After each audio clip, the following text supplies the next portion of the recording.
ఏపీలో వ్యవస్థలను బతికించేందుకు కూటమి ఏర్పాటు చేశామన్నారు డిప్యూటీ సీఎం పవన్. గత ప్రభుత్వం వ్యవస్థలను ఆటబొమ్మలా చేసిందని మండిపడ్డారు. రాజ్యాంగాన్ని కాపాడేందుకు ప్రజలు తమకు అధికారం ఇచ్చారని చెప్పారు.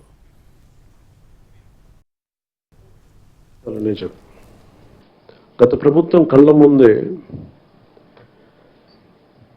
మీలాగా చదువుకొని సివిల్ సర్వీసెస్లోకి వచ్చి మీరు ఎంత కష్టపడి ఐఏఎస్లు చదివి ఉన్నాలో, ఎంత పోటీ పడి లక్షలాది మంది పోటీ పడితే handful of collectors would come out and emerge out.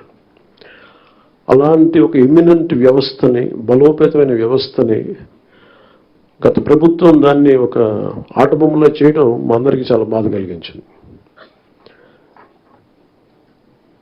మేమందరం కూడా దేనికి బయటకు వచ్చామంటే ఈ వ్యవస్థను బలోపేతం చేయాలి, వ్యవస్థను బలహీనం చేస్తారని చెప్పి at the cost of our life దెబ్బలు తిని, ఒకవేళ మేము రాకపోయినా కానీ ప్రజాక్షేత్రంలో నిలబడి ఈ వ్యవస్థని బలోపేతం చేయాలని ఉద్దేశంతో ఇక్కడికి వచ్చాం. But God's grace and people's commitment, they save the democracy, they brought us into power. వ్యవస్థల్ని